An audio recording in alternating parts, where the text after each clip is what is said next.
أعوذ بالله من الشيطان الرجيم. بسم الله الرحمن الرحيم. الحمد لله رب العالمين الرحمن الرحيم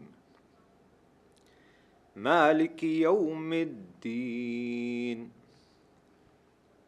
إياك نعبد وإياك نستعين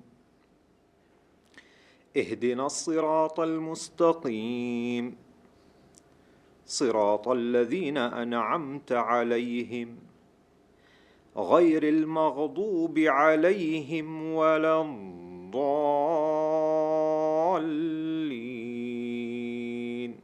Amen. I seek refuge in Allah from the accursed Satan. In the name of Allah, the Beneficent, the Merciful. Praise be to Allah, the Lord of the worlds, the Beneficent, the Merciful. Honor of the Day of Judgment. You alone we worship, and you alone we seek for help. Lead us onto the straight path, the path of those whom you have blessed, not of those who earned your anger, nor of those who have gone astray. Sadaqallah al-Azim. Ladies and gentlemen, I welcome you to the first academic session of the round table with Dr. Israr Ahmad. I would say it's a rare occasion which provides us an opportunity for hearing Dr. Israr's thoughts. And it's unique in the sense that you people have come mainly from the West, mainly America, England and Turkey, though Turkey is not part of the European community. The credit for this goes to Brother Ibrahim Abdurabi, whose brainchild is this. And Dr. Israr Ahmad is working on different lines. He has been to states and to the West several times, and his ideas based on Quran and Hadith are well received. It has an intellectual dimension, but he is an activist. He wants to integrate knowledge with action. He is not a man of cool and detached academic interests. Rather, he is an activist in the real sense of the word. He is my elder brother. The topic of first discourse or presentation is the human personality and two forms of knowledge. I request Dr. Israr Ahmad to please go ahead with his presentation. أحمده وأصلي على رسوله الكريم أما بعد فأعوذ بالله من الشيطان الرجيم بسم الله الرحمن الرحيم رب اشرح لي صدري ويسر لي أمري واحلل عقدة من لساني يفقهوا قولي. I praise Allah and send my salutations and blessings to Muhammad, his apostle and prophet. And I take refuge with Allah from Satan the accursed. And I begin with the name of Allah, the most compassionate, the most merciful. And I pray to him, O Lord, open up my heart, make my task easy for me, remove the knot in my tongue, so that these brothers and sisters can understand easily and fully what I have to say to them. And after that, dear brothers and sisters, from Adam and Eve, Allah's blessing may be on both of them. And may Allah bless all of us and guide us to the straight path. In the very beginning, I must and do thank you from the depths of my heart that you have taken out time from your busy schedules and undertaken a very long and tiresome journey. Actually, if anything good comes out of this exercise, the credit would go to Dr. Aburabi. As the brother has said, it's his brainchild. And if it proves to be an exercise in futility, then the blame will be solely on me. Secondly, I want to profess I am not a scholar in the usual sense of the word. I have never studied social sciences, any of them. What to speak of teaching them? My background education is medical. So I know a little bit of physics and chemistry and zoology and botany. But I have a tall claim also. And that is, I am a humble student of Al-Quran. And because Quran claims to be the guidance for all mankind for all times to come, hence, as a humble student of Quran, I take courage to speak about the guidance in different aspects of human life, individual and collective. Another confession, I am not good at English. I have never lived in any Western country for any length of time. I have been a casual visitor to the United States. And secondly, I had, during an operation on my knee, there was an episode that my heart stopped for some time. So I had a fresh life after that. But that has left my memory impaired. So I have asked Brother Dr. Israr to be on my side, not only as a moral support, but also to help me. If he feels I am fumbling for words, so he can help because he knows my ideas and he can very easily assist me. And after that, as it has been told to you, and you must have known it already, my presentation at this time is the human personality in two forms of knowledge. What I have understood from Quran and what I believe is that human beings have a composite existence. They are two beings joined together in a mysterious way. One being is the animal being, which has come out of clay, the crust of the earth. According to the scriptures, Bible, Quran, both, and according to the scientists, biologists. But the other personality, it has come from above, and that is the spiritual existence. Animal existence and spiritual existence. And both of them are absolutely independent of each other. Both of them are full personalities. What we call ruh, and I don't know what should be the proper translation in English, soul or spirit, but I prefer spirit, not soul. Soul includes the life. Our animal existence includes life. It has come from the clay, the crust of the earth, through a very long process of evolution.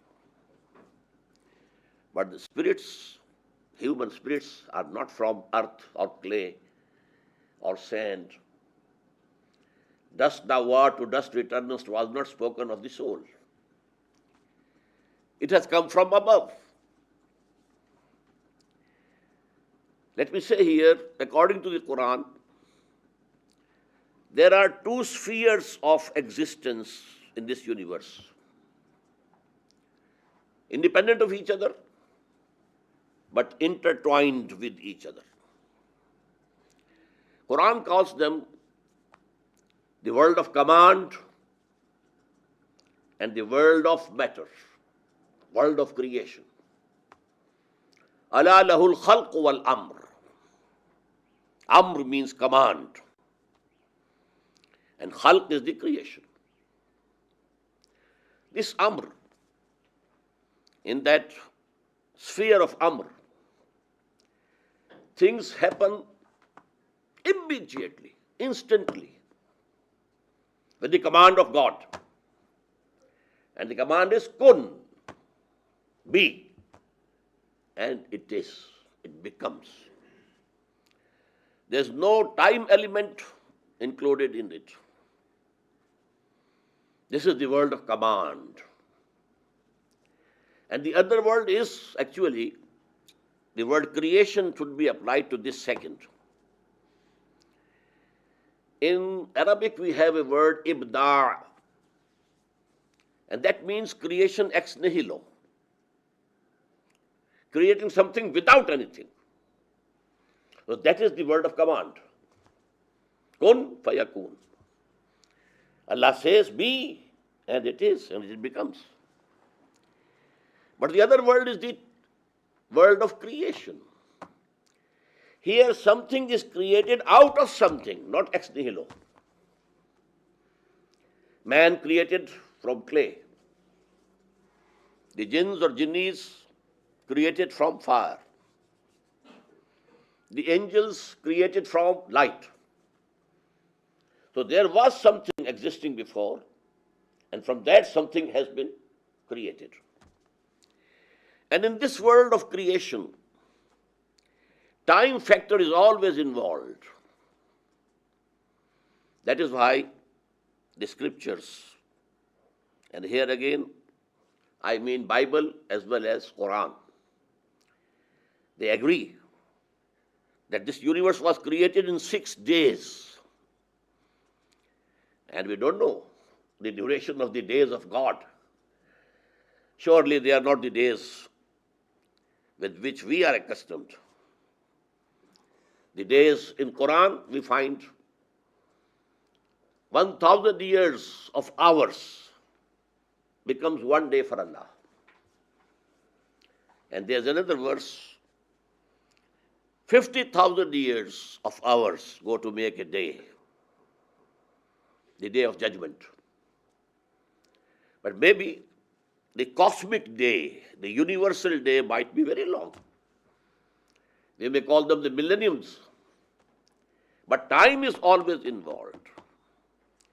A seed to grow into a tree needs time.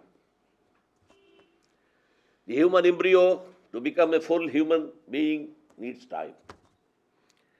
So in the realm of command, there is no time involvement. But in the realm of creation, the material creation, I may call it, time is always involved. Now let me give you a diagrammatic representation. This concept is based on an ayah of the Quran. It is chapter 40th and verse 11. I have written here in Arabic, قالوا ربنا أمتنا سنتين وأحييتنا سنتين فاعترفنا بذنوبنا فهل إلى خروج من سبيل. The people who will be thrown in the hell after the day of judgment, they will pray to Allah, "O our Lord, you put us to death twice, and then you revived us twice. And now we have confessed our sins. So is there any way out from here also?" Very important ayah of the Quran, very important.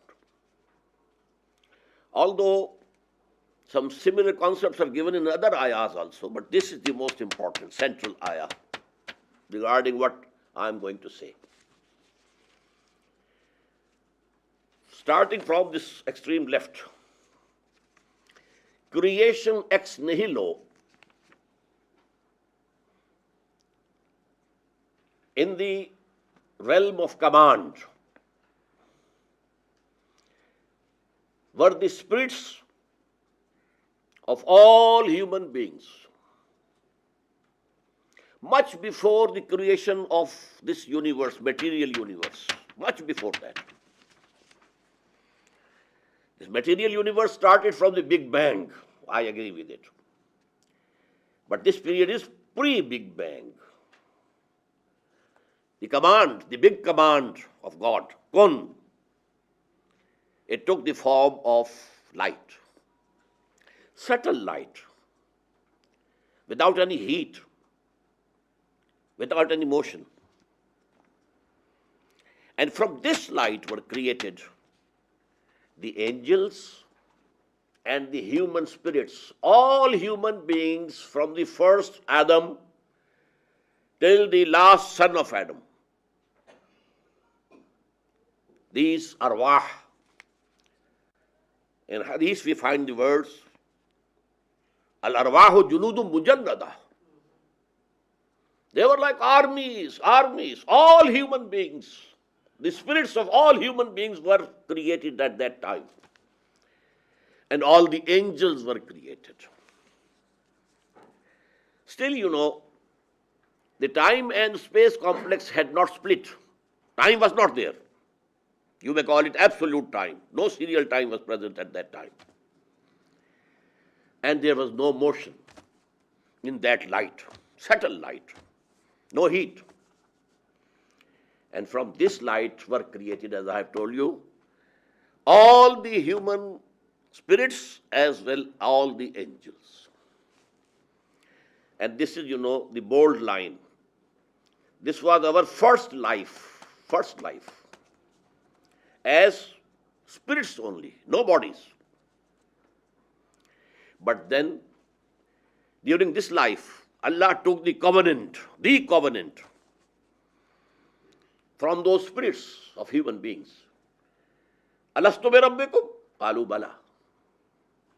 This is in Quran, chapter 7 and ayah 171. Alastu bi rabbikum? Am I not your Lord? And all of us, all the spirits of all the human beings, from Adam till the last human being who will be there before the end of this world, they said in one voice, why not? You are our Lord. This was the first covenant taken from the spirits of human beings by their Lord and Creator Allah.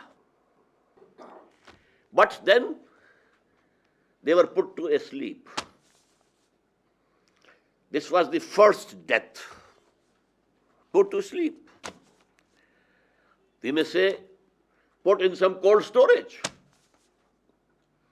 And that was the first death that we experienced before coming to this world.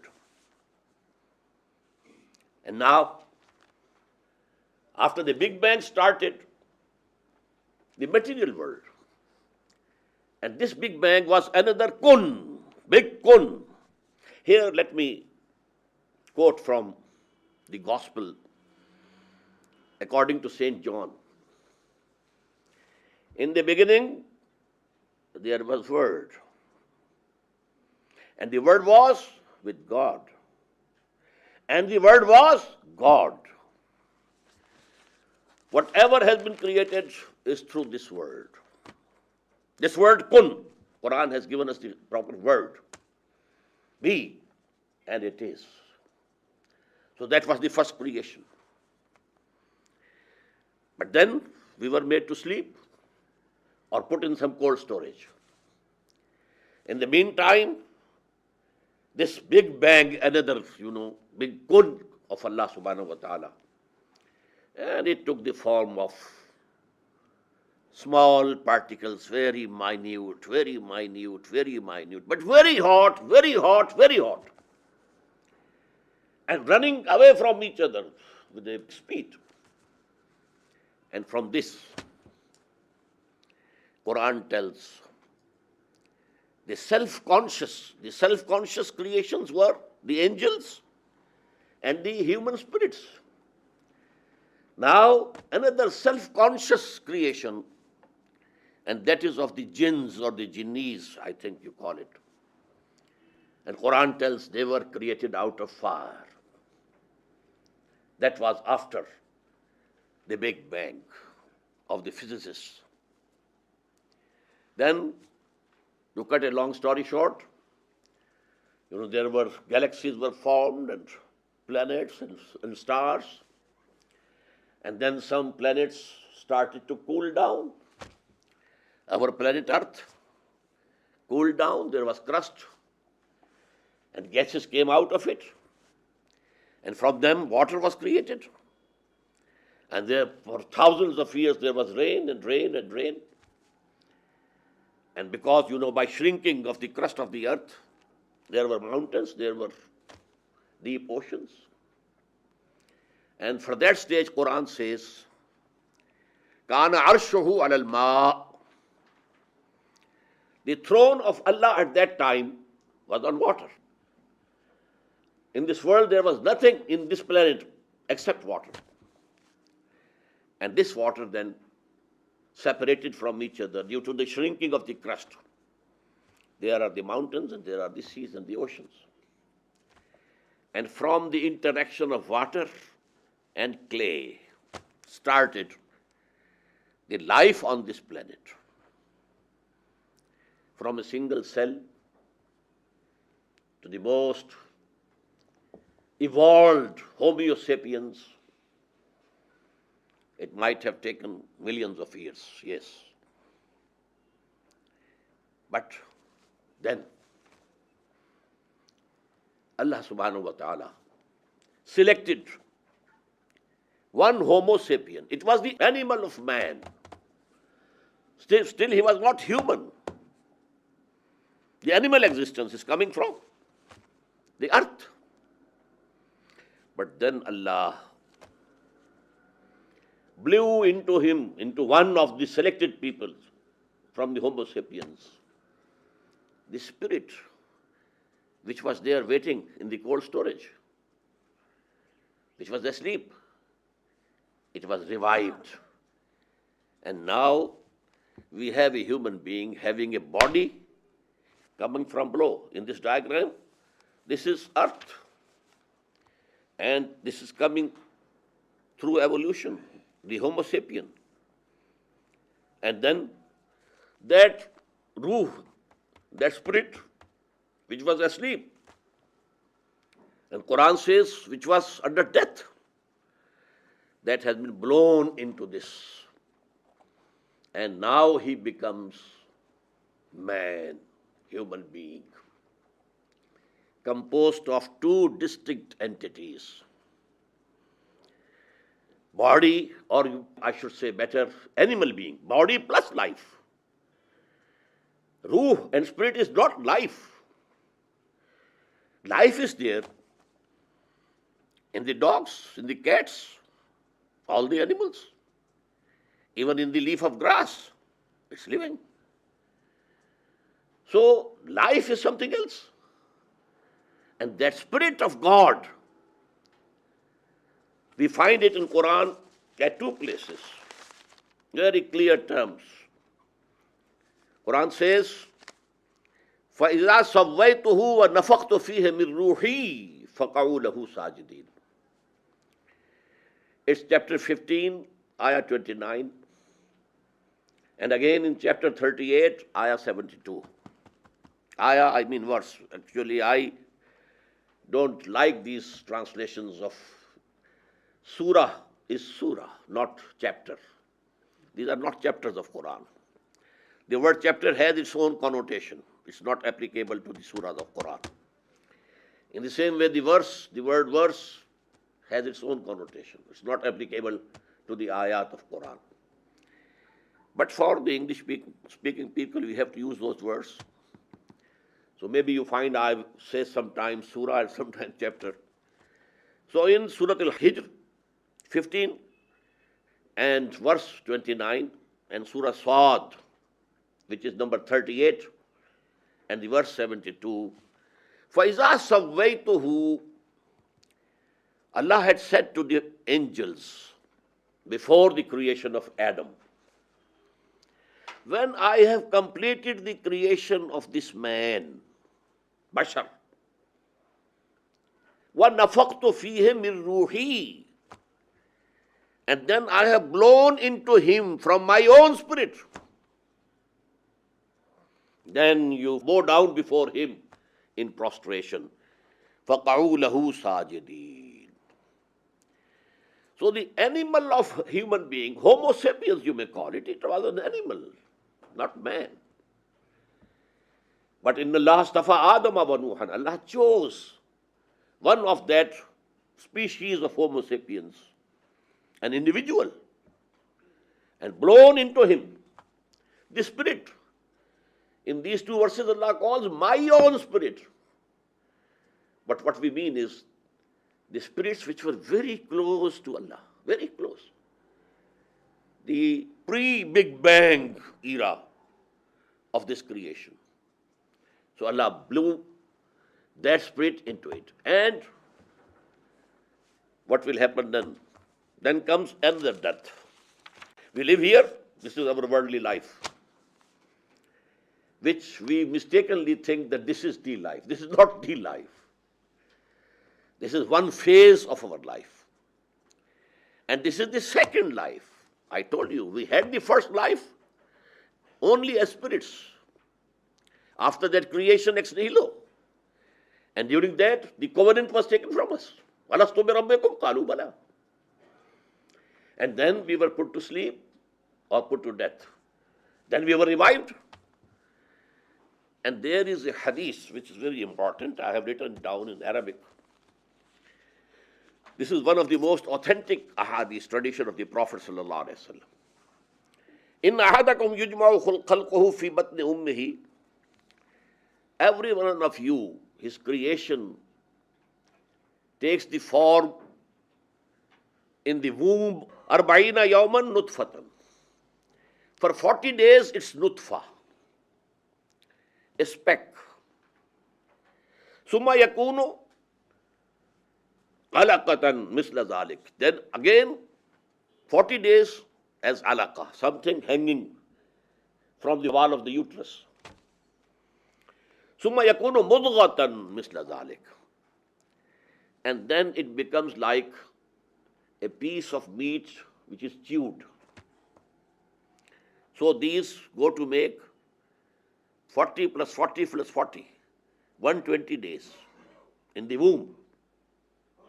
After 4 months, summa yursalul malaku fayanfakhu fihi ruh, and then the angel is sent and he blows into this embryo the spirit, the ruh, which was there in the cold storage.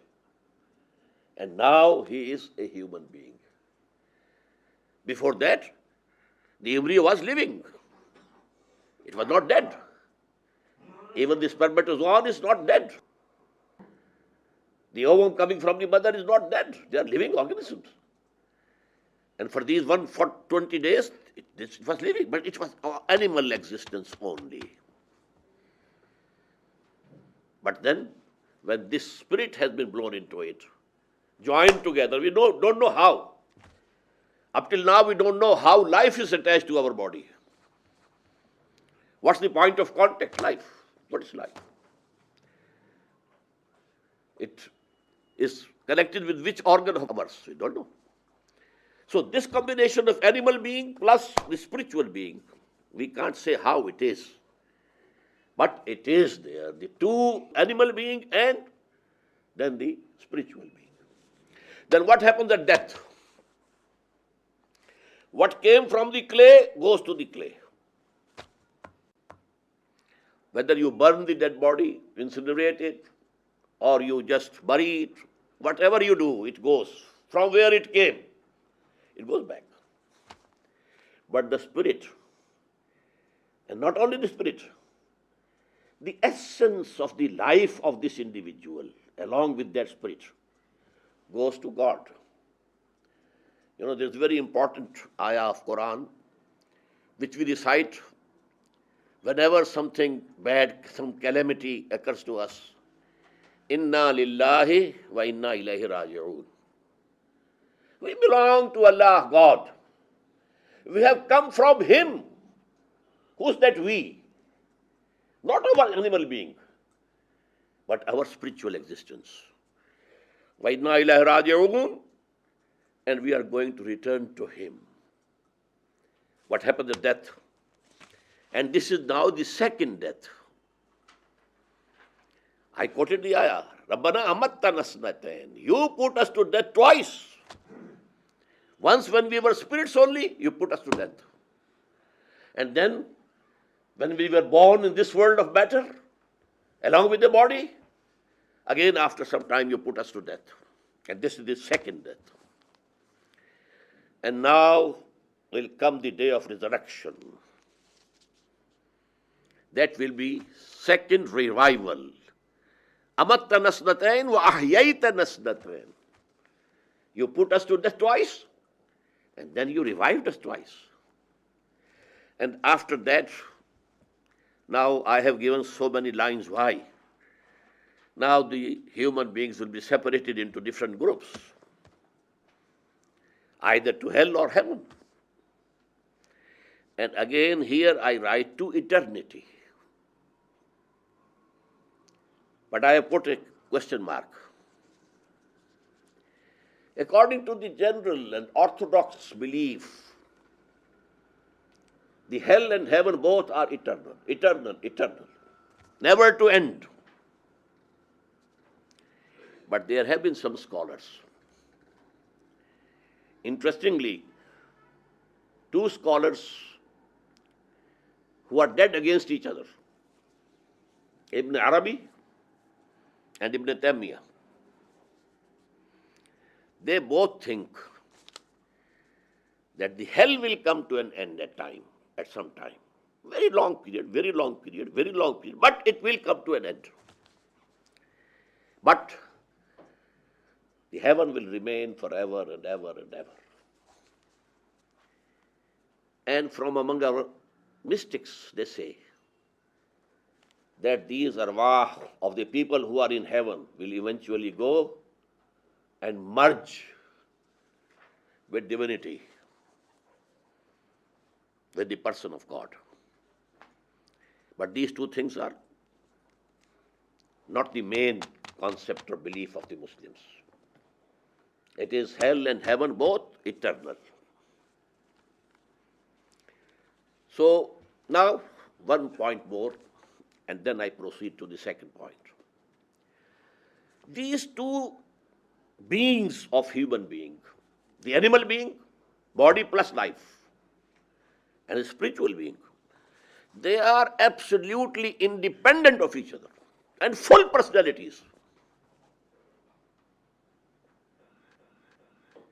Now our animal being, it has its own sources of knowledge. The external senses, we get the sense data, and this brain here processes the data, and we infer, and we understand something. Then it is put to memory in this computer of brain. So we see with these eyes. This is our animal sight. We hear with these ears. This is our animal hearing. We think with this brain. This is our animal thinking. The ruh or the spirit, it has its own eyes. It sees without these eyes. It hears without these ears. It contemplates and thinks itself, not through this agency of the brain computer. There are many ayat of the Quran which tell this. فَإِنَّهَا لَا تَعْمَى الْأَبْصَارُ وَلَكِنْ تَعْمَى الْقُلُوبُ الَّتِي فِي الصُّدُورِ in Surah Hajj. These eyes don't get blind. The infidels, the opponents of Muhammad, Allah's grace and peace be upon him, they were not blind of eyes. They were blind of their spirits. وَلَكِنْ تَعْمَلْ قُلُوبُ الَّتِي فِي الصُّدُورِ. Because the spirit, its abode is our heart. For the animal being, it's a pump which is pumping the blood. But the spiritual being, for the spiritual being, it is the abode that is there, dwelling there. So these spirits can see, they can hear without these eyes and ears. And it thinks. لَهُمْ قُلُوبٌ لَا يَفْقَهُونَ بِهَا. Quran says they have hearts because ruh is in the heart. That is the abode. So we have given them the ruh, the qalb, but they are not contemplating with it. This is not this eye, this is not this brain. This is the sight and the hearing and the contemplation of heart, or we may call it spirits. So this is actually the existence of human beings being composed of two elements. The animal, let me quote here a Persian couplet of Sheikh Sadi, the sage and poet, Persian sage and poet. Admi zada turfa ma'junast, as farishta sarishta was haywan. This human being is a very strange type of mixture. In it we have an angel as well as animal. The animal is our animal being, coming from clay. Its desires and lusts, they take us down. But the ruh, spiritual being, came from God, and it wants to be nearer and nearer and nearer to God. There is a pull within ourselves. These two beings, they are at dagger drawn. The animal being, the id or libido, they want to take us to the lusts and pleasures of this world, taking us to the clay. But the spirits, they want to take us high up, nearer and nearer and nearer to God. Now, another diagrammatic representation. Two forms of human knowledge. And here I have quoted a saying of Ibn Khaldun, the great historian and the philosopher of history and sociology. Al-ilmu ilman, ilmul abdan wa ilmul adyan. Knowledge is of two kinds. Knowledge of the physical bodies, physical world, physical objects, and knowledge of the religions.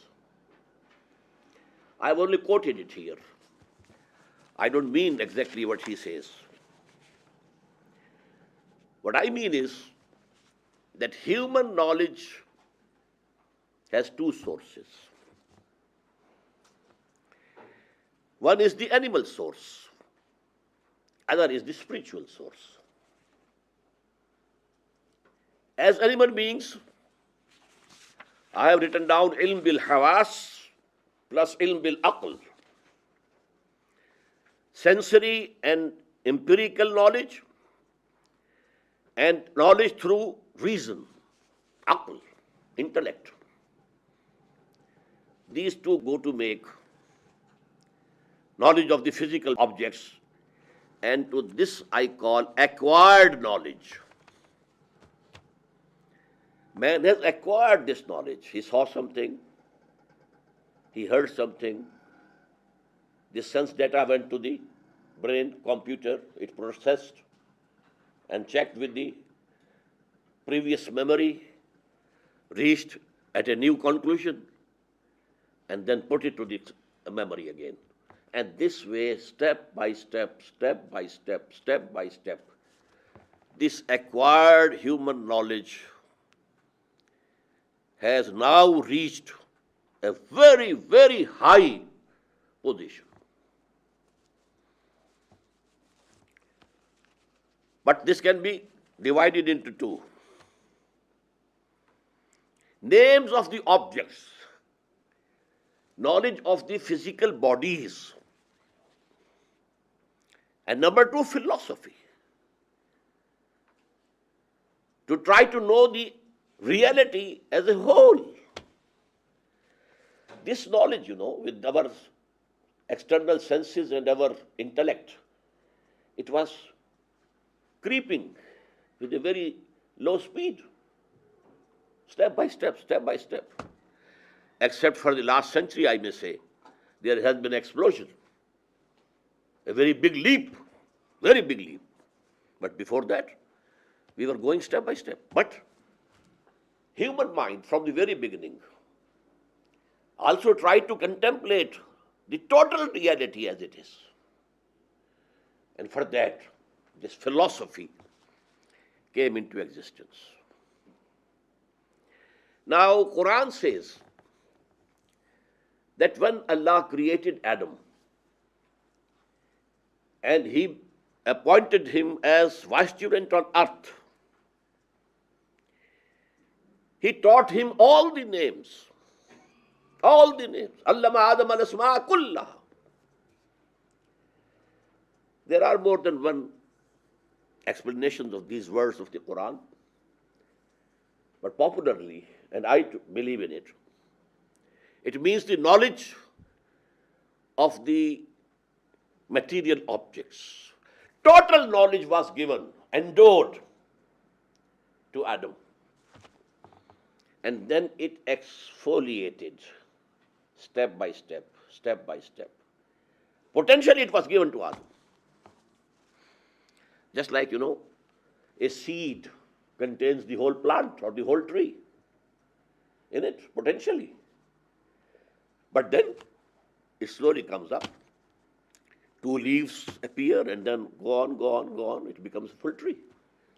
So this is the exfoliation of that knowledge of all names which was given to Adam in the very beginning. Allama Adam al-asma kullaha. This is the knowledge of the name which we have now acquired through our faculties of inna sam'a wal basara wal fuad.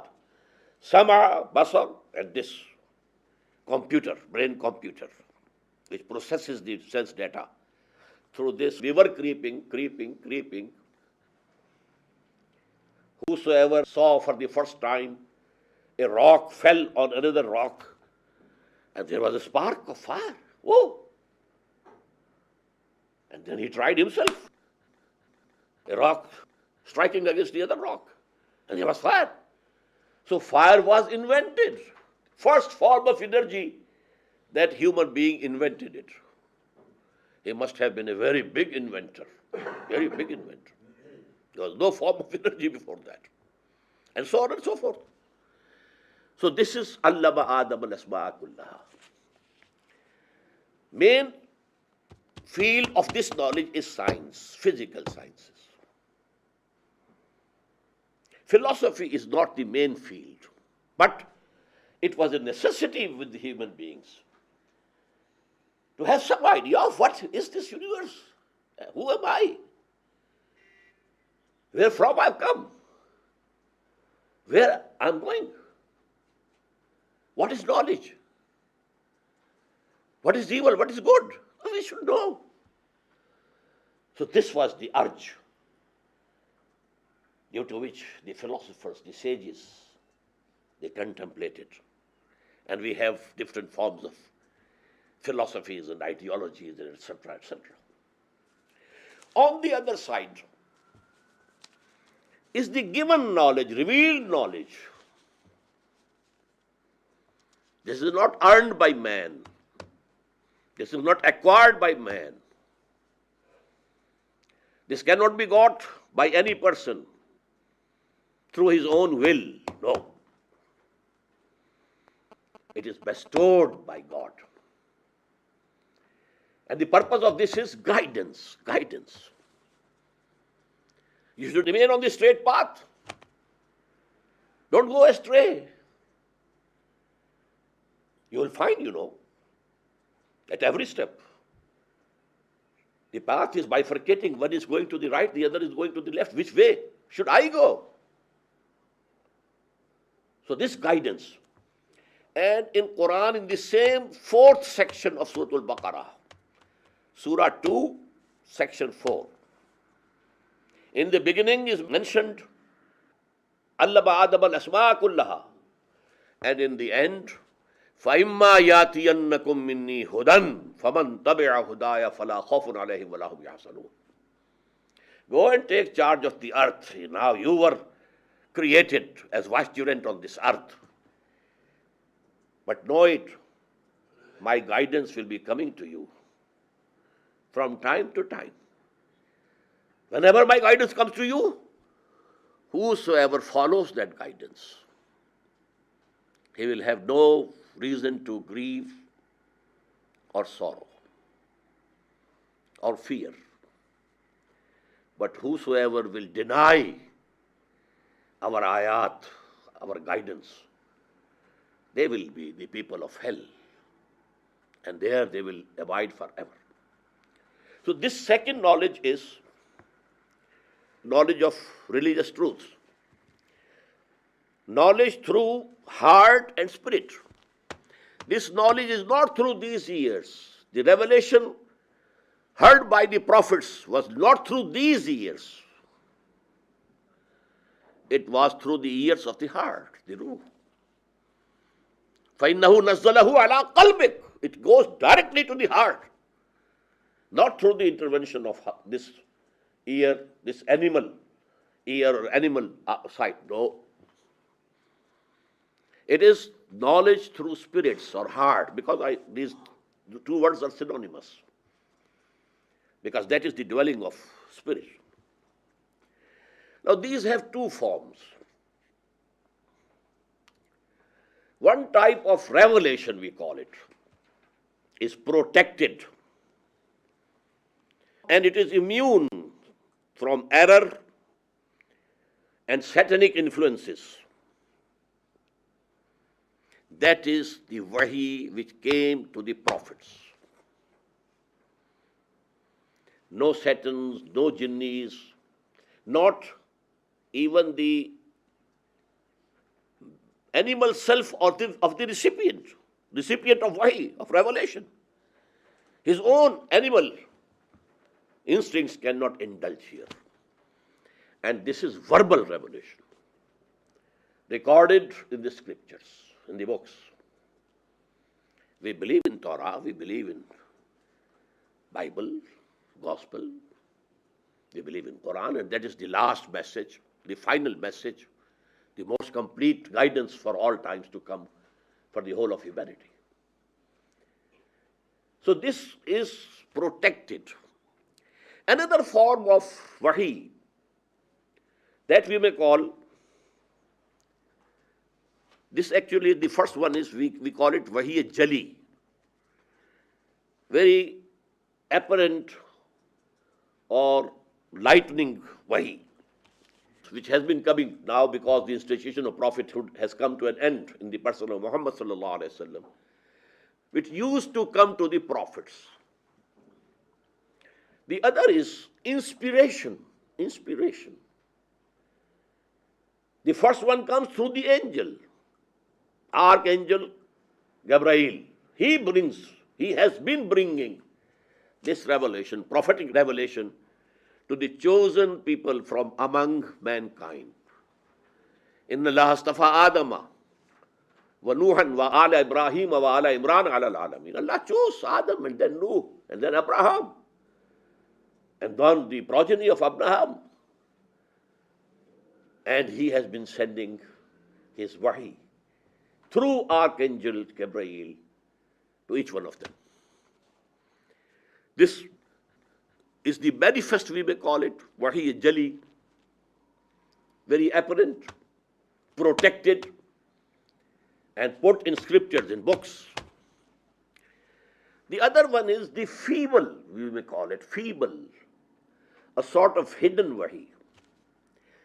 This is the inspiration that you get yourself, which we call ilham in Arabic. There's something comes from true dreams also. And this form of wahi is continuing till this date, and it will continue till the end of this world. But it is not protected. It can be influenced by satanic influences. It can be influenced by the subject thought of the person who has received it. There can be mistakes in the interpretation that the recipient is making of it. And this is open. This type of wahi comes to animals also. The bee, it got wahi from Allah. And non-prophets, mother of Moses, she got this type of wahi. Acting upon that, he put Moses in the river Nile, and so on and so forth. This type of revelation is continuing and will continue till the end of this world. But this type of revelation for the prophets is protected. Not only the Wahiya Jali is protected, but for the prophet, this inspiration is also protected. No satanic influence can come to it. Now, what the Jali and the apparent or the protected or the recorded Wahi has given us. Now, it gives us, number one, laws and injunctions, the do's and the don'ts. And the first of the foremost were the commandments given to Moses. God's blessing and peace be upon him. The 10 commandments. The do's and don'ts. Do this, don't do this. Eat this, don't eat this. Drink this, don't drink this. So this is the most important part of the Wahiya Jali, the apparent and the shining Wahi, which has been preserved, which has been protected from satanic influences and preserved in the books. And second thing is the wisdom. The total wisdom which gives the replies to the questions with which the philosophers have been grappling. Who you are, what is this universe? Did it come into being by itself, or there was some creator? If there was a creator, what are his attributes? Is he alone? Or he has assistants and subordinates and such, gods and goddesses with the small g. With the capital G, the God has been one. In Hindu mythology, Mahadev is one. Mahadev. But Devis and Devtas are so many. In Arabia, Allah, the God, was one. But Aleha, they had their idols and they had their own concept of the Malaika, that they are also to be worshipped. So, this wisdom, and wisdom is again into two parts. The general wisdom, theoretical wisdom, the philosophical wisdom, and number two, the wisdom behind the commandments. Why this fasting has been made imperative upon you? It has a wisdom behind it. Why these 5 prayers a day? They have a wisdom behind them. Why all these things?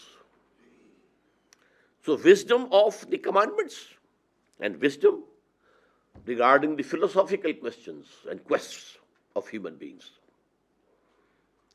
So they become close to metaphysics, philosophy, metaphysics. It has connection with the general and the wisdom of Iman or faith. And sociology comes together, the commandments regarding individual behavior and the guidance regarding the politico-socio-economic system that human beings should adopt and enforce. So these are the two kinds of knowledge. And they are based on my first submission. Man is composed of two beings, the animal being, the spiritual being, and it has two knowledges. The animal being is earning knowledge, acquiring knowledge, step by step, and it has reached to unimaginable heights, What has happened, let me say a few words more, that's all. The tragedy of humanity at this time is that the whole focus of attention of humanity is on the acquired knowledge.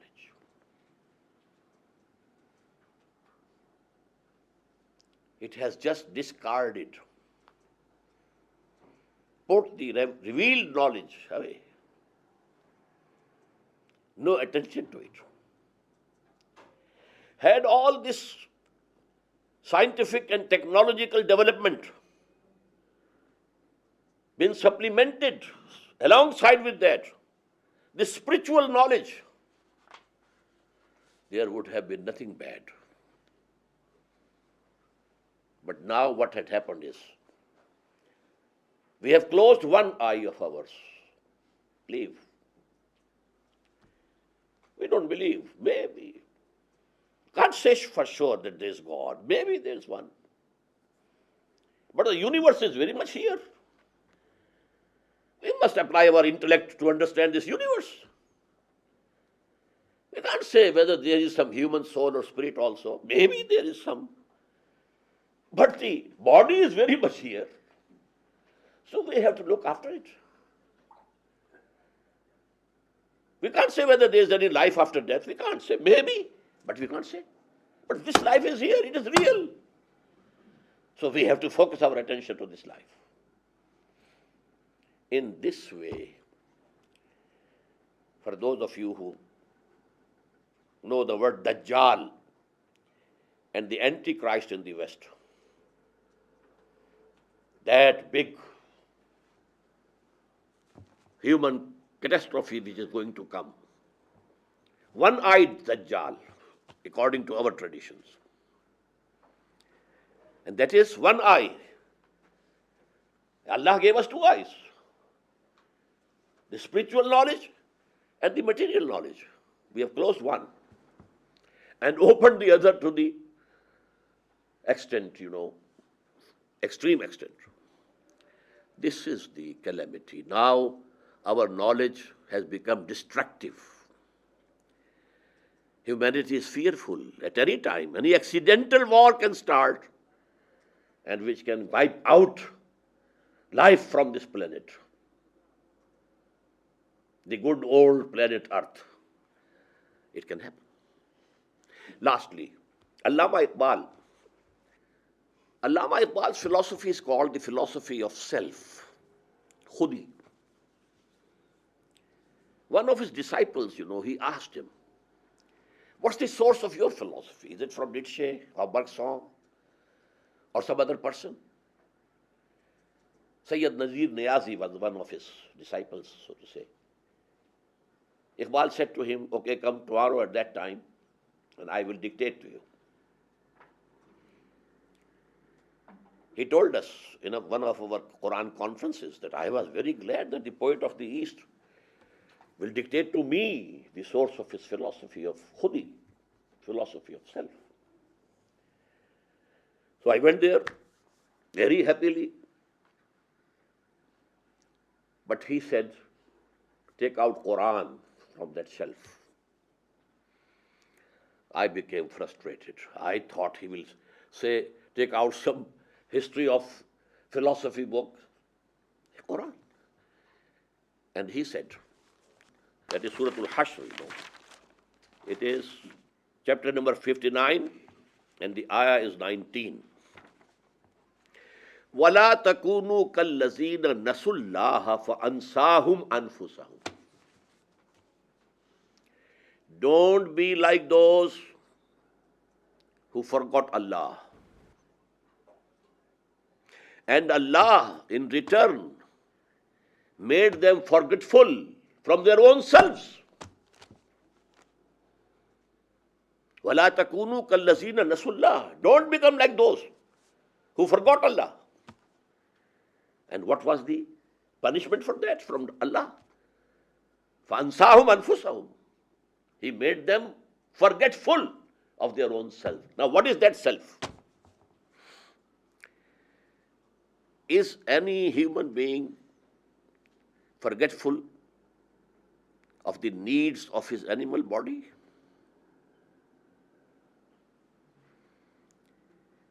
If there's some disease, we run to the doctors. We wash our bodies with soaps and so on and so forth.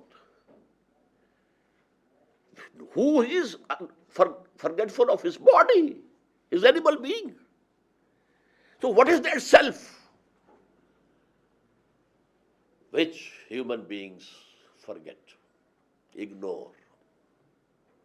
That is that spiritual self.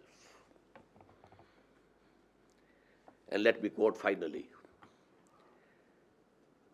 We may call it a verse from Upanishads, the Hindu scripture. Very beautiful. Man in his ignorance, man in his ignorance identifies himself with the material sheaths which encompass his real self. Real self is something else within you. And these are the material sheaths, these bones and this flesh and this skin. These are the material sheaths of that real sense hidden within you. But man in his ignorance identifies himself with the material sheaths which encompass his real self. Thank you very much for the kind attention that you have given me.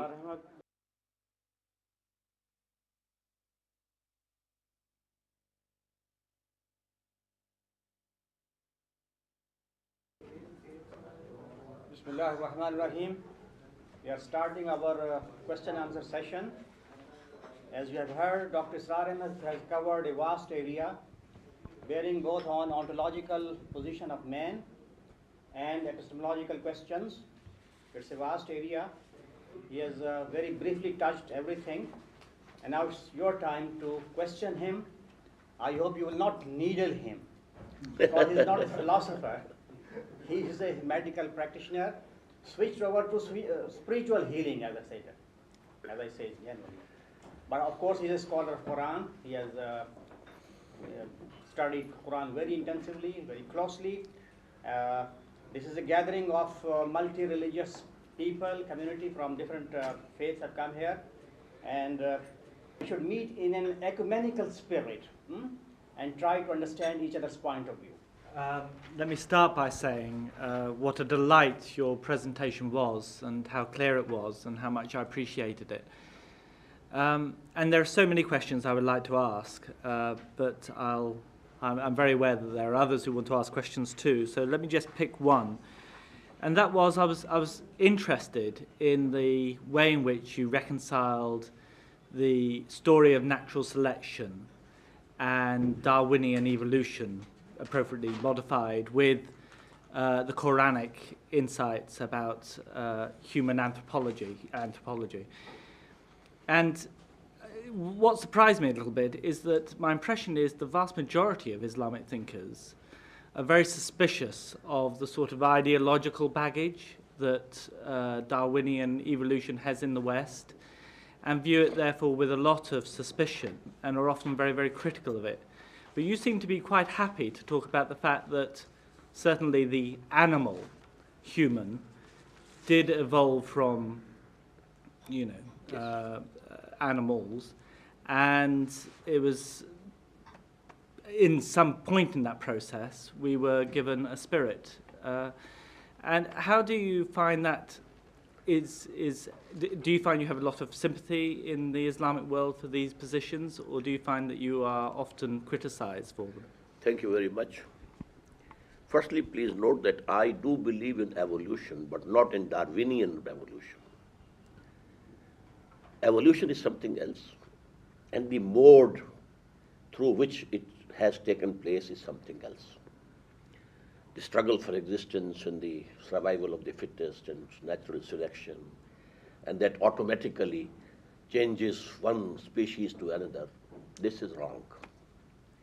At every change of species, we need another kun from God. And you know, the mechanism of Darwinian evolution has not been proved and not very much liked in the biological areas, in the academia. So every time we have to have a kun, and that change becomes from Allah subhanahu wa ta'ala. Now actually the damage that Darwinian evolution has done to humanity is because of the focus on the animal being only. Man is not an animal being only. He is a spiritual being also. And that is out from the discussions or studies or quest of the scholars. This spiritual existence has not come through evolution. It is direct from Allah, direct from God. So because I said it is the calamity and the tragedy of modern mind that we have just shut our eyes from that side. And now, if we are only animals, now we can follow animals. Animals don't discriminate between wife and mother and daughter. Why should we? They don't take the trouble of dressing. Why should we? This civilization has gone down to the animal level because the other aspects are absolutely out of sight. Now, whole sociology, whole thought is focused on the animal being. That's all. So that is the reason why Muslims don't agree with it. But if we have this idea, then these two things are separate.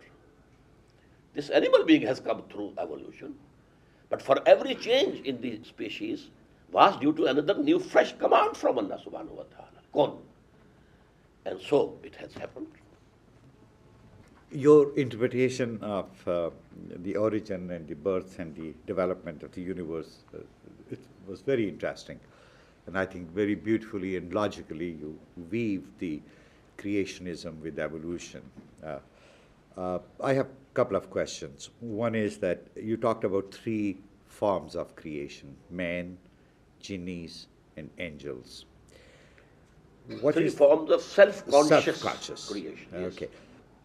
What is the qualitative difference between these three different forms of creations?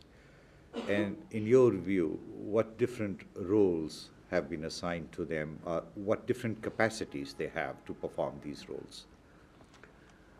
The angels were created out of light, and they are, so to say, the civil service, we call it. They are implementing divine commands. They have no animal existence at all, no lusts, no desires, no id, no libido. But then human beings, they have been blessed with spirits. But jinns don't have spirits. They are alive. They don't have spirits. Therefore, no revelation could come to them. Revelation only could come to the human beings because they have that apparatus, that ruh, that spirit within them which receives it. The antenna is there, they don't have it. So vicegerent on earth is man. And he is the only creation of God in which both the worlds, the world of Amr and the world of Khalq, they have come together. Jinnis are only Khalq, not Amr. And the angels are Amr, no Khalq. And here, you know, both have met together. The spirits belonging to the world of command and the animal being to the world of creation. I'm trying to relate here in this very interesting and for me very instructive exposition that you have made today, that the thought about the body itself, you I think also in some ways refer to as kapra, quoting Upanishad, I suppose, in a way that it's a covering, which is, I think, in a way the Sikhism looks at it. The kapra is, body is quoted, is named kapra quite often in the Guru Granth Sahib. And kapra, or the human incarnation, so to say, is the result of your karmas. Karmi ave kapra, nadri mokh dwar. And it is through the grace, nadar, karam of God, that the moksha, the emancipation, Salvation. Yes, salvation, the door of salvation only opens up through the grace of God. But it is through your karma, through your doings, through your actions in your prior births, that you got this human body. And this human body is then considered as one of the greatest blessings which has been given to you, because it provides you the instrument, the sources of energy, as you said, the thinking, the intellect, the ability to reason, the ability to see, to comprehend, acquire knowledge, gyan, and then try and get closer to God. And the biggest suffering is, where we start or begin, is the suffering from being separated from God, the Atma, the spirit, being separated from God, the process of individuation. And in this process of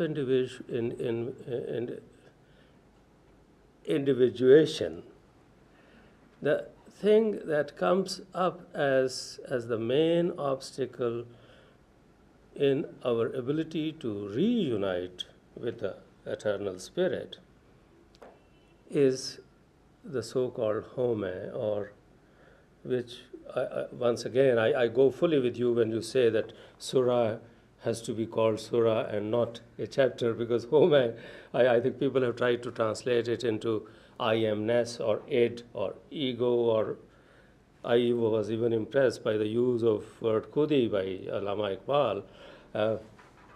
And that is the big problem, that home dhirag rog hai. Home is the greatest malady. Daru bhi isma hai. Daru, the malady, the remedy, also is in this. Because if there is God's grace, then it will put you on the right path. So what I was trying to figure out and understand is two aspects here. One is that how do we envisage, how do we sort of comprehend the role of the physical human body as such, and the role of our ability to make choices which has been given to us by God, in other words, human will, because that is where home comes in. So if you could elaborate on that for me. I'm thankful to you, brother, because you have given an exposition of your own, which is in consonance with what I have said. You have used the very correct word, instrument. This body is the instrument. Our ego or khudi or spiritual existence is the real existence. But it has to earn good deeds through this body, or it is earning hell for itself through this body. And this is actually like a horse you have to ride. So your khudi should be strong enough to control the horse, or it will throw you down on the ground. So both these things are necessary, and there is, the hadith of the Prophet, Inna li nafsika alayka haqqan. This body, animal body, has also rights upon you. You have to take care of it, everything. But don't think that you are only this body or animal being. Actually, your actual existence is a spiritual existence. What have been the reasons for the decline of the Islamic civilization with the basic characteristics that you have presented in your talk? Maybe you will address that in a later subject. But my main concern here in the question is that your talk includes a number, multiple layers of contradictions. That's to say, there's a contradiction or dualism within man that you talked about. But there's also another kind of contradiction or dualism outside of man, between perhaps different civilizations or philosophies or discourses. And since God is a central figure within the Abrahamic tradition, within Islam, it seems that at the end of the talk you were somewhat pessimistic about human destiny. Now, how come that God becomes absent here, although we are in so much need of God in the presence of contradiction, civilizational contradiction or human contradiction? How come that God does not interfere in order to restore that balance between the two entities that you spoke of? First of all, let me admit that this is global civilization, but it is, as its origin was Europe. It's European civilization which has engulfed the whole of the globe. Regarding the question, God doesn't intervene. He has created this world, bestowed human beings with faculties, and now it is for them to show خَلَقَ الْمَوْتَ وَالْحَيَاةَ لِيَبْلُوَكُمْ أَيُّكُمْ أَحْسَنُ عَمَلًا. Man is being tested over here. What you do? So actually this will happen, but that was not the subject of my talk. Finally, we agree, both Christians and Muslims, the kingdom of heaven on earth is going to be established. It will be established. But first of all, we have to return to the basics, because this Western civilization or global civilization you are calling, it has gone deep into our own intellects, our own thinking, our own value structure. Even we are being, subject to the same influences. So Allah will make the truth rule over the whole of the world. I have a couple of questions about the second part of your presentation on human knowledge. What I found missing in your epistemology is one thing. Your assumption seems to be that ideas generate ideas. I'm talking about the right-hand knowledge of physical objects. In other words, the intellectual sphere is an autonomous sphere. What seems to me missing is the idea of the social construction of ideas. In other words, ideas themselves do not generate subsequent ideas, but philosophy and social science theories are the product of the socio-economic conditions in which they are articulated.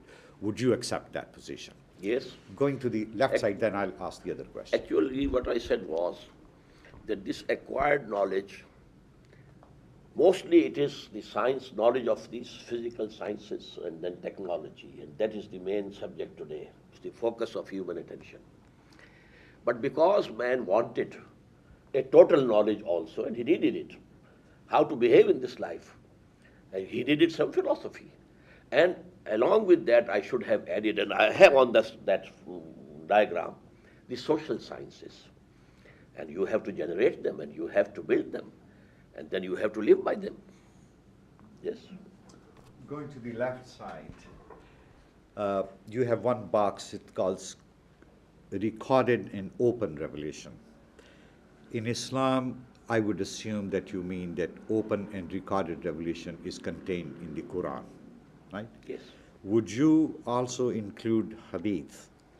Hadith In on this the other category, side. or it's in the second box? Second box, Which is, but for the prophets, this is also protected. Mm-hmm. the dreams that the Prophet had were revelation for him. And the inspirations. Because in Surah Shura, we have 3 forms of wahi. مَا كَانَ لِبَشَرٍ أَن يُكَلِّمَهُ اللَّهُ إِلَّا وَحْيًا أَوْ بِوَرَاءِ حِجَابٍ أَوْ يُرْسِلَ رَسُولًا فَيُوحِيَ بِإِذْنِهِ مَا يَشَاءُ. It is not possible for human beings to talk with Allah, except in 3 forms. From behind a curtain, just as Moses had that conversation with Allah on that tour, and an inspiration directly from Allah, or a wahi coming through the angel. And this wahi is the manifest, the jali, the recorded one. But what is coming as inspiration? That is the second aspect of wahi. And for the prophets, this is also protected. So hadith is, sort of a trayer of that wahi khafi. Then the other 2 boxes, one is called laws and injunctions, and then the legal code. I have 2 questions about that. As far as the laws and injunctions are concerned, are they permanent, or on the contrary, they are changeable? Are they time-bound? Because, as you know, there is a debate going on right now within the Islamic circles, what is permanent and what is changeable. The other is about the legal code.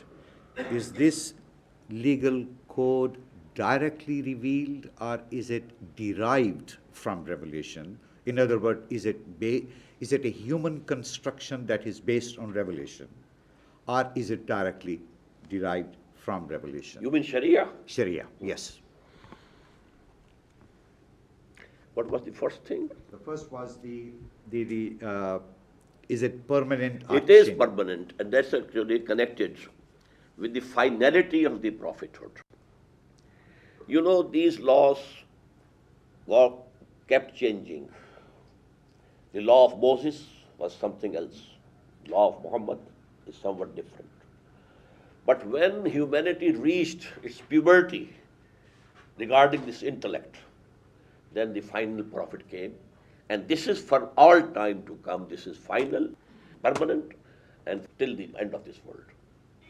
Now, Sharia actually is derived from the Jali Wahi, from Quran, as well as from the Sunnah, not Hadith.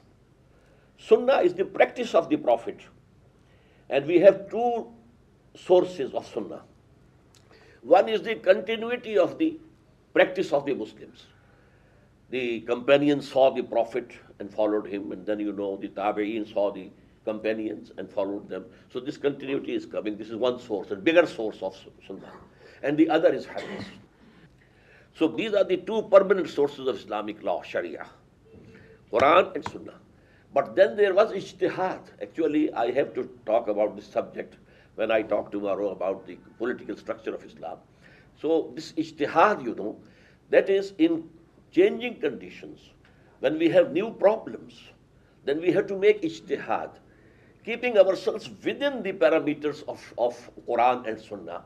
But we have to frame further laws. So Sharia now has this third element also. And that is why we have Hanafi school and Shafi school, because they have their own judgments and ijtihad.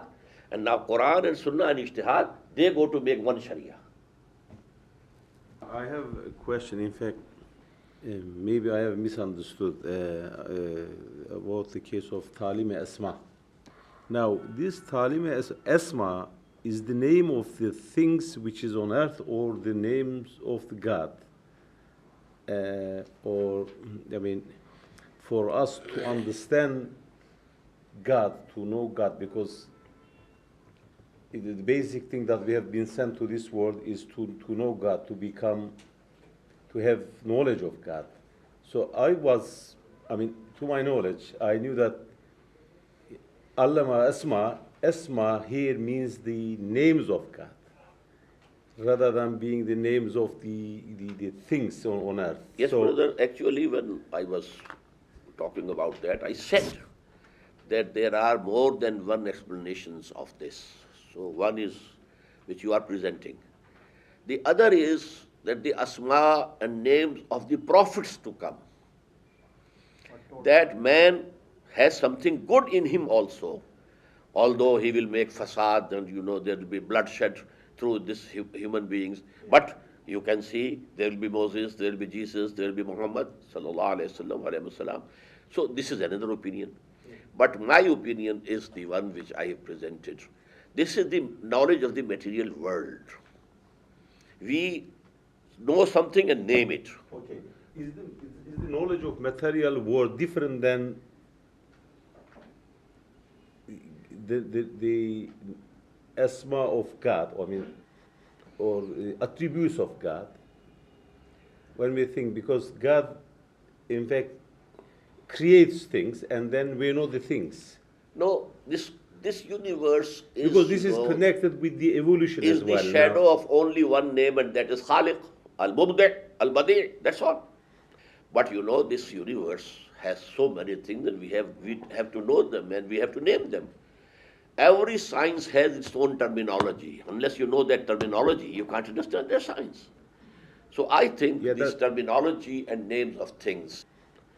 First, I'd like to also thank you for your presentation. Thank you very much. And now I'd like to follow Ibrahim's question and your answer to Ibrahim's question, which I think fits into some of the things that you said. If we, the collective we in this world, if we are going the wrong way, to use collective language, which has been emphasized here, if God is not going to and does not intend to intervene, if indeed, as you also said, we only have, again to use a colloquial language, voices in the wilderness who are advising us the other way, and we therefore cannot be, at this point, optimistic that the civilization's going the wrong way is going to change, then how can we expect the kingdom of God on earth to come about? Well, I said God doesn't intervene. I meant from beginning. The beginning has to be from human beings. They have to struggle. God has intervened by sending his prophets, his books, his guidance. That is also intervention. Now it is for the human beings to follow them and to strive to establish the kingdom of heaven on earth, the divine kingdom, the Islamic State. And that is our job. But when we are doing that, Allah will help us. God will help us. So that help will come. But without our own effort and endeavor, it is not going to come. He will not do it for us. We have to start, but then the help will come. But let me just press a little more, if I may. Again, how can we be optimistic given the present condition of the world that you described? How can we be optimistic that in the human struggle things are going to change? And if I go to the Islamic belief that the final prophet has come, well, then how can we be optimistic that we're going to have other prophets who are going to come to help us? We can't even expect that. Yes, no new prophet is to come. But we have a concept in Islam of mujaddids, the revivers. And the Prophet said in every century, Allah will send people who will revive Islam and the basic thoughts of Islam and basic teachings of Islam. These are called mujaddids. And they have been coming in every century. So mujaddids will come, and then the divine help will come. And secondly, although we believe that no new prophet is going to come, but Jesus is to come. He has to come again. We believe, just like the Christian brothers, the second coming of Jesus. And through him, actually, this is going to be a global kingdom of heaven on earth. But it will start from among Muslims. At a critical juncture, when the Antichrist appears, we call him Dajjal, then Christ will come himself. He will descend. This is our belief. So that means that the human agency would be futile somewhat. Not futile, Because but they will be crowned by something for help, and this will be another help. Mm-hmm. But first of all, in Arabia, these are the prophecies of the Prophet. An Islamic state will be established. And before that, an Islamic state will be established somewhere in Pakistan and Afghanistan. Because the prophecy says that the armies will come from some eastern country to establish the rule of Mahdi. يَخْرُجُ نَاسٌ مِنَ الْمَشْرِقِ يُعْتِئُونَ لِلْمَهْدِي يعني سُلْطَانَهُ. So this is going to be a human effort first of all, and then Allah will help. Mahdi will be the last Mujaddid, and Mujaddids have been coming. I have another question, which is of a general nature about the type of discourse that you have presented, which is not, of course, novel in Islamic theology. Since Muslims have been discussing that since the Tadween age in the 2nd, 3rd centuries of Hijrah, especially with the Ash'arite philosophy that you have presented so well today. But there have been other types of philosophy within Islam, such as the Mu'tazilite philosophy or perhaps Sufi philosophy and theology, and so on and so forth. And this is a historical fact, which I'm not going to dwell on very much. But what I'm concerned about is the type of education that we have in South Asia nowadays, the type of Islamic education that has been commonly referred to as madrasa system. And the madrasa system is based primarily, perhaps, on the type of theological discourse that you have presented. But the madrasa system in South Asia, especially in the modern era, in the 20th century, 21st century, seems to be totally cut off from the concerns of contemporary Muslims. Although there is that balance in a normative way between the physical and the spiritual that you have talked about. But if we discuss the madrasa system in Pakistan, in India, in Bangladesh, in Kashmir, in Afghanistan, madrasa graduates do not seem to understand the modern world at all. They don't even seem to understand such basic Islamic issues as social justice, as an example, Yes. since they have no knowledge of the major problems of capitalism and the capitalist civilization, which has become global.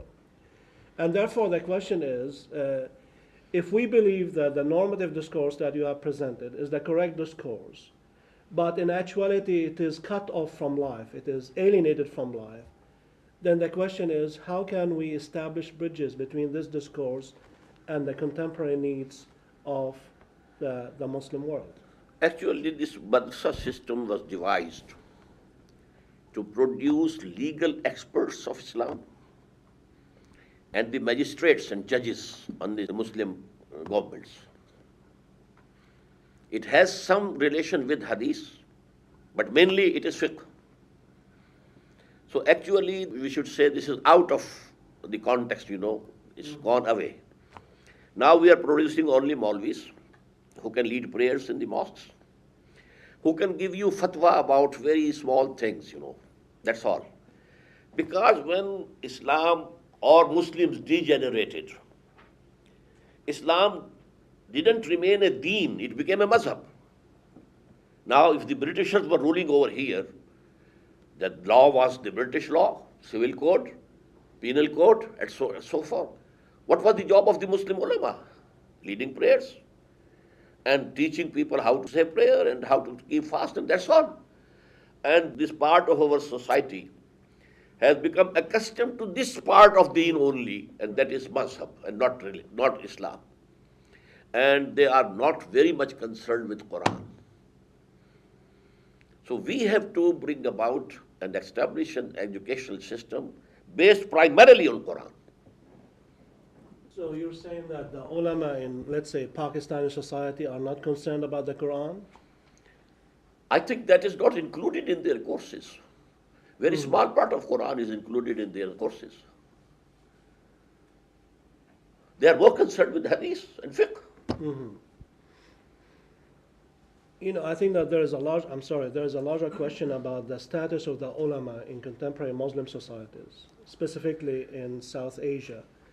And from what you're saying, that the ulama are facing a major crisis Actually, in what terms of happened their own Islamic when ideas. the Britishers came to India, now because a civilization, a military power with a scientific background, so we were so much obsessed with it that the ulama, they decided to go to the corners. They thought we can't, have a confrontation with this civilization as this knowledge. So they can take them to corners so that at least name of Allah, name of Muhammad, and name of Islam can be preserved. And that is why, in India and Pakistan, Islam, at least as a religion, is very forceful. Not as a deen, not as a system, social system of life, and just social order, no. So are we saying that the modern Muslim states that have come after colonialism have failed in retraining Muslim ulama in an Islamic way? Yes, definitely, I agree. Because actually, after the end of colonialism, so to say, it has not ended up till now, but so to say, the end of colonialism, the people who came to helm of affairs, at the helm of affairs, rulers, they were all trained by our colonial masters. They were brainwashed. They were they had accepted the Western civilization. And they are ruling. So actually, the colonial rulers are ruling till today by proxy. But we have an example of Iran where the ulama are in power. Yes. If we look at the Muslim scene in the contemporary. That's the only exception. And that was actually a political movement was hijacked by the ulama. So the Shiites are better than us. They have proved that they have more power and endurance and the spirit of sacrifice. And this tragedy of Karbala has persisted in their hearts.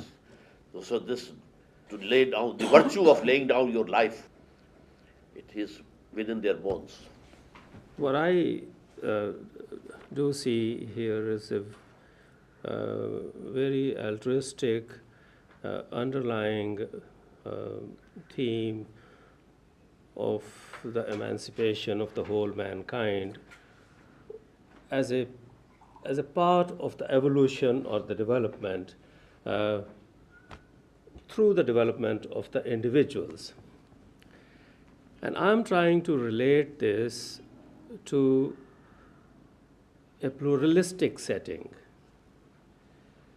And I'm wondering that how would we conceptualize or envisage such a process taking place?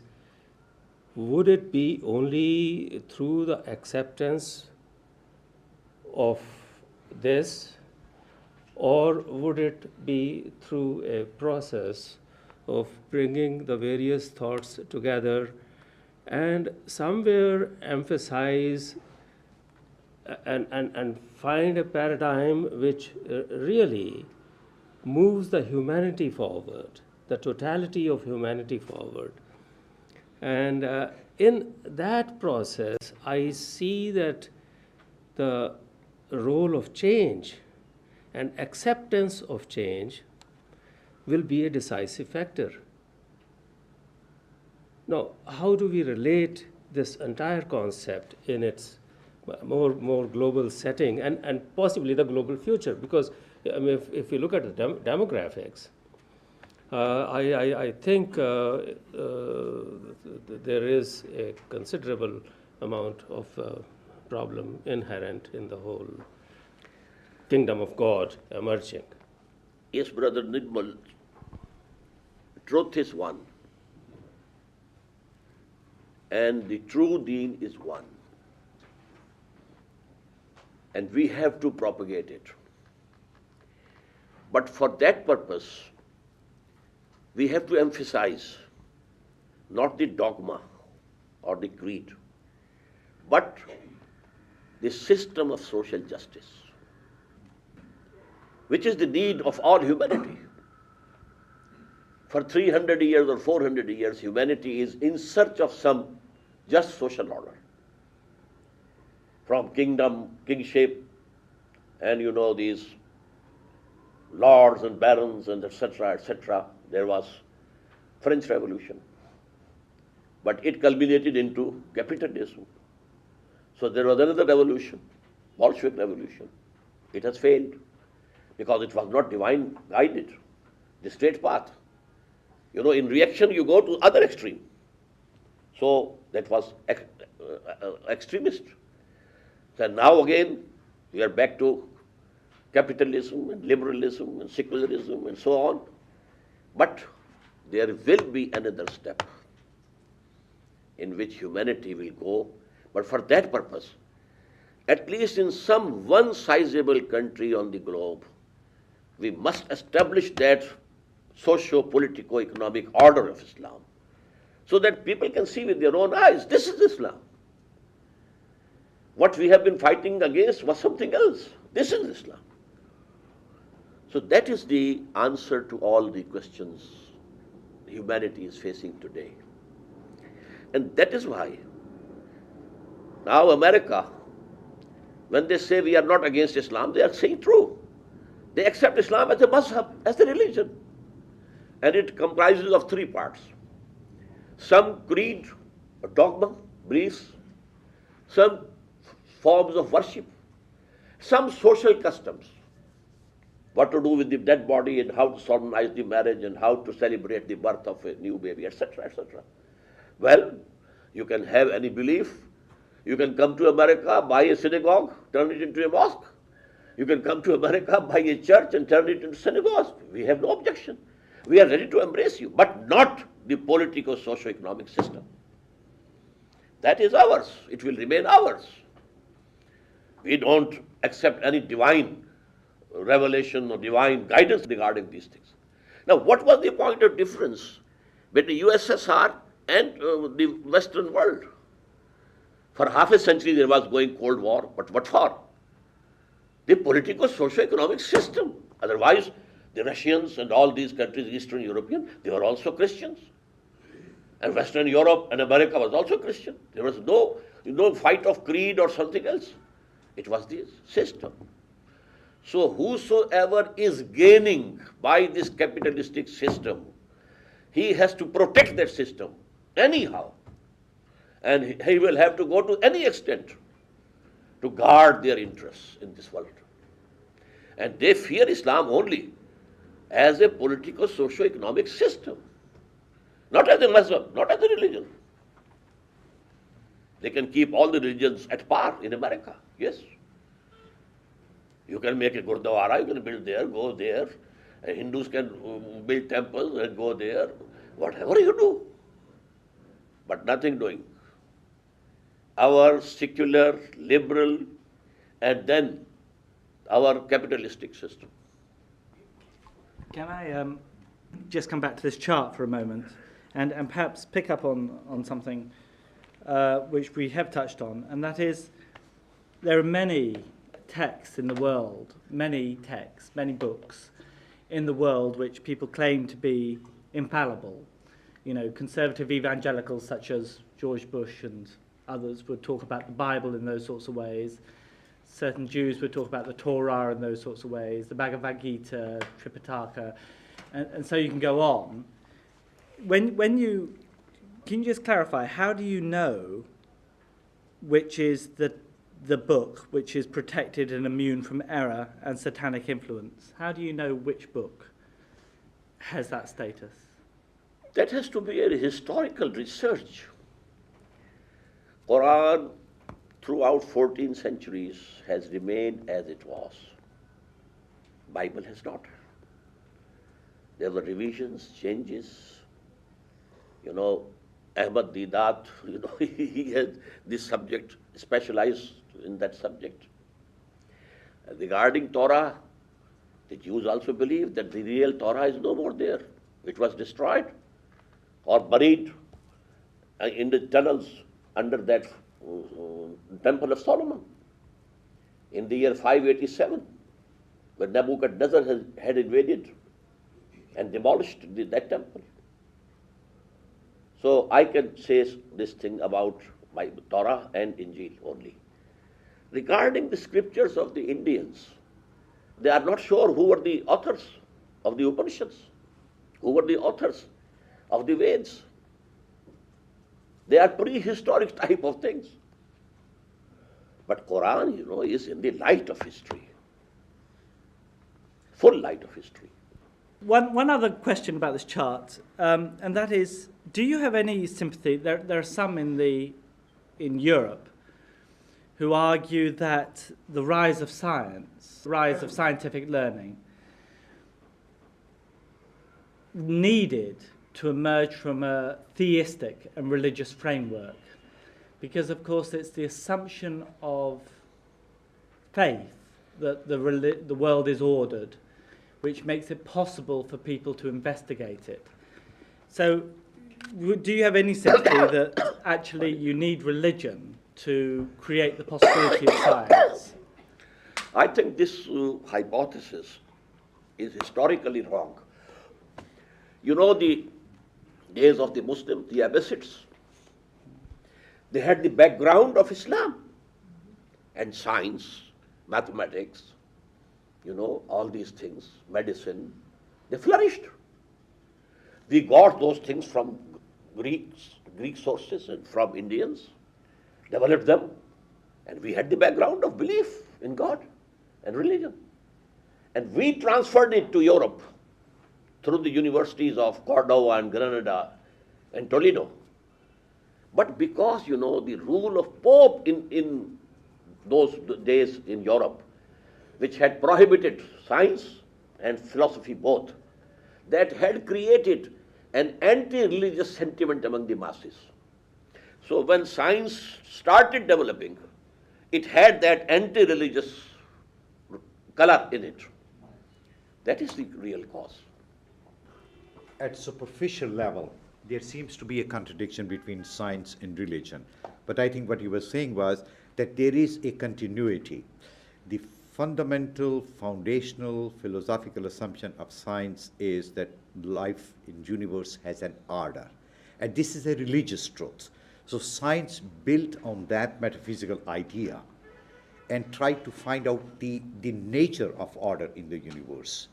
So all the developments in philosophy of science, particularly in physics, and I think Dr. Abdul Salam had this notion, and he was hammering it again and again, that whatever developments in modern physics are taking place, they are fundamentally derived from the notion of order that we inherited from religion. So that was probably, is that true? That's exactly right. Yeah. So in that sense, there is no inherent contradiction between science and religion. But I want to go back to... But I never said Sure. there is contradiction. Mm-hmm. These are two things side by side. I never said there is contradiction. There's a difference between saying side by side and saying that it's built on that. There is a continuity. There is a qualitative linkage between the two. No, but only one truth, that there is order in this universe, doesn't go to make it religion. Mm-hmm. The belief in one God, creator, that is the basis of it. And he is the guider to the right path. That's why modern physics is going to the idea of trying to find a unified principle in the universe. Anyway, I want to go back to this whole, to the chart. That is the framework which is very lucidly articulated, and I really compliment you on that. My question is, you divide the human knowledge, what you call religious truth, into two categories: protected, which is immune from human error, that you describe as revelation, prophetic knowledge that we received from the prophets. And the other is the knowledge that we gain from intuition, dreams, illuminations, and ESP. And also, going to the right side of this chart, from knowledge from reason. My question is it possible to come up with a set of ideas independent from guidance from revelation that is capable of guiding us to the truth? Is it possible to reach the truth by sheer human reason? One. Secondly, is it also, when we say that the whole idea is to find the religious truth, is it possible to find this truth through several paths? For example, the whole idea of interfaith religious dialogue that is taking place in the West is that the fundamental religious reality is the same. And there are different paths, methods to find that truth. I'm not saying that it will not be subject to error, but I just want you to entertain the possibility, just the possibility, that there are certain other ways to find the truth, independent of prophetic guidance. Actually, to know God, there are so many ways and paths. But to know the path, straight path, that is by revelation only. And this revelation has been coming time to time. فَإِمَّا يَأْتِيَنَّكُم مِّنِّي هُدًى. And according to the mental or intellectual development of humanity as a whole, there was a development in that also, till it reached its zenith in the person of Muhammad sallallahu alaihi wasallam. So we have to accept for the right path this revelation which has been given by Allah for the humanity, whole of humanity, for all times to come. As you know, that Quran says, وَمَا أَرْسَلْنَاكَ إِلَّا كَافَّةً لِلنَّاسِ بَشِيرًا وَنَذِيرًا. He is the only prophet who claimed that I have been sent for the whole of humanity. Even Jesus said, I have come to find the search of the lost sheep of the house of Israel. And Quran says, all prophets came for their own nations only. إِلَىٰ عَادٍ أَخَاهُمْ هُودًا وَإِلَىٰ مَدْيَنَ أَخَاهُمْ صَالِحًا, etc., etc. He is the only one who says, I have been sent for the whole of humanity. So you do not that I can live a moral life on the basis of secular ethics? Yes, you can live. It will be basic human morality. Basic human morality. To speak the truth, not to deceive anyone, not to rob, not to steal. These are things which Quran says they have been imbued in human nature. Alhamaha fujuraha wa taqwaha. This nafs, it has been imbued with this. But the path, straight path, what to do, what not to do, that is something else. That comes from the prophethood. What would you say is the hope for us Christians and Jews in your view of the future? The final shape of humanity is going to be Islam. When Jesus Christ comes, he will say, I was not crucified. This crucifixion is a fiction. And I had told you that the law of Moses will remain. So Christianity and Islam, they will merge together into one religion under the leadership of Jesus. Because according to the Quranic philosophy, whenever a messenger was sent to any community, if that community as a whole rejected him, it was annihilated. This happened to the people of Noah. This happened to the cities of Sodom and Gomorrah. And this happened to the people of Ad. They are not mentioned in Bible, but in Quran. They were ancient Arabian nations. Samud, to the people of Shoaib. Then, Pharaoh and his armies were drowned because they didn't accept Moses as their prophet. Jesus came as the messenger for Jews. And Jews as a whole didn't accept him. But Judaism does contain the idea of the Messiah is Judaic. So Judaism, in a theological sense, does not deny the phenomenon of the Messiah. And throughout history, and I'm talking about modern history, there have been a number of messiahs who have claimed that position. And one major one in the Ottoman Empire in the 17th century was, I forget his name now, Shabbatai bin Tzvi. Shabbat ibn Tzvi in the 17th century claimed that he was the Messiah on the basis of Jewish foundational ideas. So I don't see your point, because in Judaism, the idea of the Messiah is not absent at all. No, it is It there. is still there. But that Messiah come to them. They didn't accept him. Jesus. So yes, Jesus, that was the Messiah. And he said, he claimed, I am the Messiah. Right. But they didn't accept. So the seat is vacant up till now. So they are waiting for their Messiah. And someone will stand up to someday and claim to be Messiah and lead them to, the greater Israel and so on and so forth. Anyone can come. And that will be Antichrist.